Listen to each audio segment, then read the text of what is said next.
Luke in Birmingham, how are you? Hello. Hi. Hi. Right.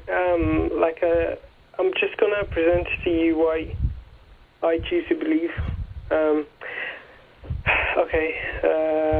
Let me start by saying, firstly, the God that I serve doesn't actually require a human being to know about him or in order for him to be healed by him.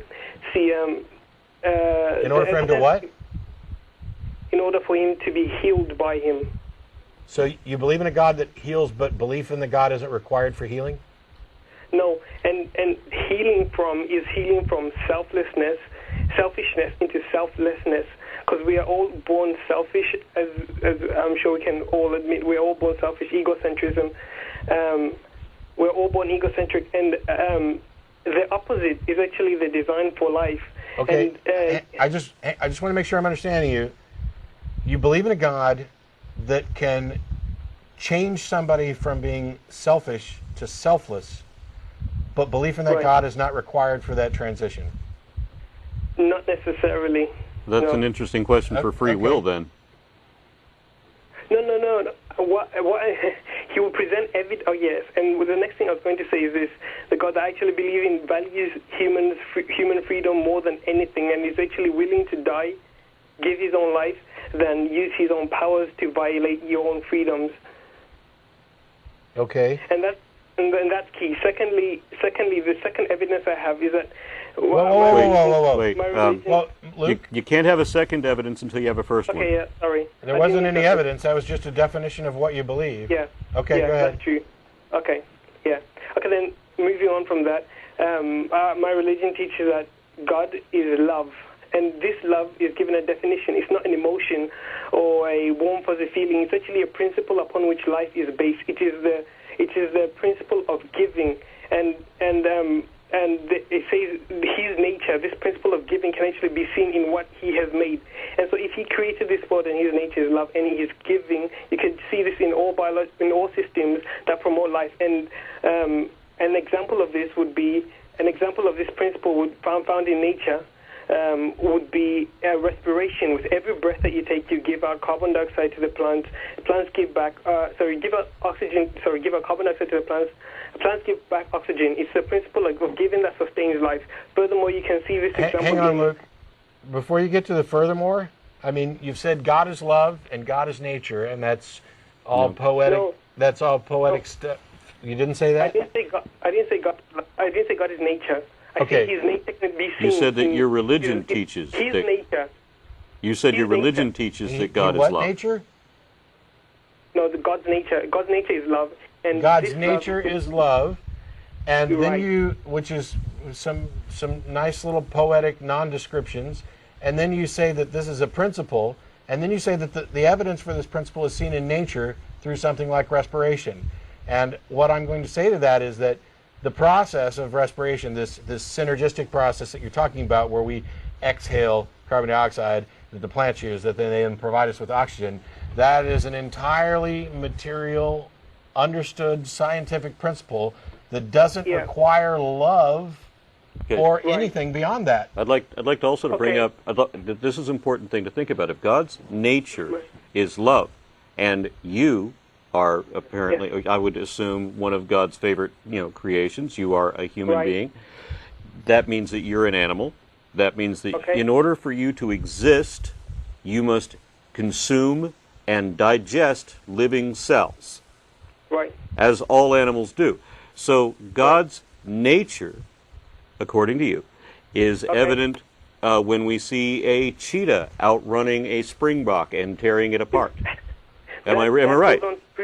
That goes on to prove my point even more, because then my religion also teaches that our planet is infected by an antagonistic principle to his nature that brings death, and this is the principle of selfishness, which is the opposite of love. It's the principle of me first and seeking out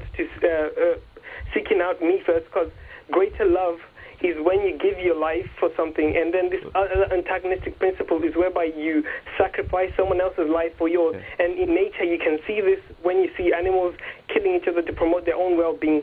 And but I need to understand something here. Who created the animals? God did. Okay. God made them have to Yeah. depend on consuming living cells. God Not built originally- not death originally, into yes, the God- survival system. Yes, that's because we are infected with this. God Well, infected us, is what you're saying. Not my religion doesn't teach that. It teaches. It God explains created how the animal. physical The and- animal is Hang on. dependent on death to survive. He's saying not originally. Okay. Okay. You're in saying the that there Garden was of a Eden. yeah, In the yeah. Garden of Eden. In You're the Garden saying of Eden. You're saying that there's a time when animals didn't have to eat other animals to live? Yes, that's what I'm saying. Are Do you you- have evidence for that? Okay, well, I'm going to. Yes or no when you question, look at please. it- Can when you look answer at with it a in yes or a no, totality, please? Can you say yes or no, please? Do you I have evidence for that? Animals, there's a time when animals never had to eat each other. I didn't hear. Was that a yes, you have evidence for that, or was that a no, you don't have evidence for that? By Please the answer. way, there is an audio problem with the phones. How can I have evidence for it? So Then the why answer would is you- no. So the answer is no. Okay. No, Now, why do you believe it if you don't have evidence for it? because it makes sense in totality with the rest of the evidence that I see. Wait, with the rest of the evidence. Yeah. So what evidence? You said you don't have Okay, evidence, now you say you do. The law of love is this, that in order for a living system to live, it needs to give, and when giving stops, death comes. Wait, And you so see this- so the you see- springbok gives of itself to the cheetah? Can I just explain? Can I just please have 3 minutes? 3 minutes to explain what I'm trying to say, and then I'll you give can you ask 90 questions. seconds starting now. Okay, thank you. The law of giving is this. You see in the oceans. Oceans give the water to the clouds, and the clouds rain back down to the waters. And this is a circle of giving, and it continues. If a body of water if a body of water separates itself from this circle, it stagnates, and everything in it dies. Secondly, you see this in your blood flows in your body in constant. This is again an example of this circle of giving. If you cut yourself, you cut the circulation, death ensues, and you see bees give the flowers give the pollen to the bees, and the bees increase the population of the flowers, and so on. It's a principle of giving. If the flower should choose to stop, then death will come. If you choose not to breathe, you choose not to give, you tie a plastic bag around your head, you die. And so this is 45. you can see this in everything, and you see the planets circulate around the sun. Electrons circulate around the nucleus. You have the Krebs cycle, you have the carbon cycle. So everything is designed to operate in a circle. So to operate upon giving, right? Are you done early? And so when giving stops, death comes. And so this is a law because it's testable. You can see this you can see this in nature, and also it's also testable in the fact that in nature we see things that do not operate upon this law, and this is what we call sin, and this is what's killing people, and this is God's plan on healing people. So and then I'm done with that evidence. I have another one, but I'm done with that. Cool, 90 seconds exactly. Okay. Your evidence is that we see natural systems exist, and so we assume that they were created by God for no apparent reason at all. We just make that assumption. We didn't have any evidence for it, but that's what we want to believe, so we make that assumption. No, We there's have. a law. There's a law. Hang on, you had your time. You said you could test this, Yes. and that you could demonstrate sin. Well, I would be impressed if you could even define sin, but let's see a test for sin. You're saying. Okay. You're saying that animals eat each other in defiance of this law because of Yes. sin, and that you can test for it. How do you do that? No. Sin is actually defiance of this law. This is the definition of sin. It is lawlessness. What did you say was testable? The law of giving Okay, things life. let's stop this right here, because something isn't a law just because you call it a law. And what you've done is engaged in one great big flippin' argument from analogy. You go around and you observe that there is some order in the universe, something neither of us would reject. And then you say, look, there's this here, and it's similar to this here. And there's this here, and it's similar to this here. And there seems to be kind of similarities in order in the universe. Therefore, there must be a law that everything is this way. And I'm going to extend that further and call it a law of love. And the things that violate the law are sin.